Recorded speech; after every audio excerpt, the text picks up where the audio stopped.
तो आज हम समझेंगे हार्डा कॉन्सेप्ट के बारे में। देखिए हार्डा कॉन्सेप्ट है क्या। हार्डा कॉन्सेप्ट एक्चुअल में छोटे छोटे टॉपिक को क्लियर करने के लिए मैंने एक सीरीज़ तैयार की है। तो उसमें सबसे पहले आज हम समझेंगे शेल थ्योरी के बारे में। इन 1838 मैथ्यूस शिलीडन करके एक जो कि जर्मन बॉटनिस्ट थे, उन्होंने बहुत सारी प्लांट सेल्स पर रिसर्च की और उसके बाद ये बताया कि different kind of cells are compose of tissues, और बहुत सारी जो सेल्स होती हैं डिफरेंट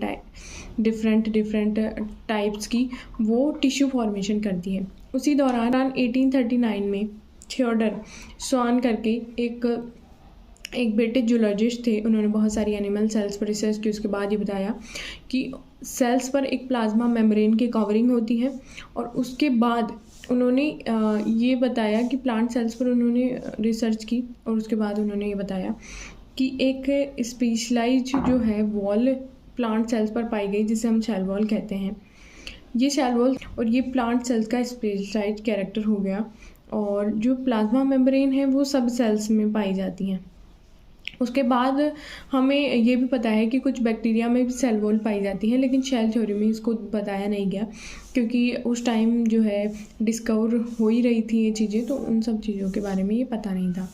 उसके बाद 1855 में इस थ्योरी के द्वारा रुडोल्फ विर्चो जो कि एक साइंटिस्ट थे, उन्होंने बताया कि नई सेल्स का फॉर्मेशन प्री एग्जिस्टिंग सेल्स से ही होता है। उन्होंने कॉन्सेप्ट दिया ओमनियाई सेलुलाई सेलुला।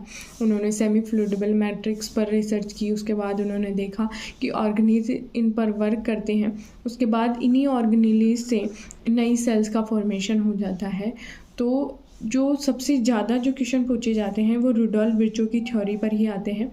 और सेकंड थिंग इज़ कि उसके बाद एक समरी तैयार की गई, और उस समरी में 2 पॉइंट्स दिए गए कि शेल थ्योरी को कंक्लूड कैसे किया जाए। तो पहला जो पॉइंट था कि all cells are compose of cells and product of cells, and second thing is कि all cells are arise from pre existing cells. तो इस तरह से जो है कॉन्सेप्ट दिए गए, और ये जो है शेल थ्योरी कंप्लीट होती है। और इसमें सबसे इम्पॉर्टेंट चीज़ यही है कि रुडोल्फ विर्चो का मॉडिफाई जो है वर्जन पूछा गया कि इन्होंने क्या दिया, या फिर कई बार ऐसे क्वेश्चन आ जाता है कि शेल थ्योरी को किसने कंप्लीट किया। तो इस तरह से जो भी क्वेश्चन है उन्हें इजीली किया जा सकता है। और ऐसी और भी सीरीज़ के लिए चैनल को सब्सक्राइब कीजिए, वीडियो को लाइक कीजिए, और आपकी कोई राय है तो कमेंट सेक्शन में डाल सकते हैं। Thank you so much.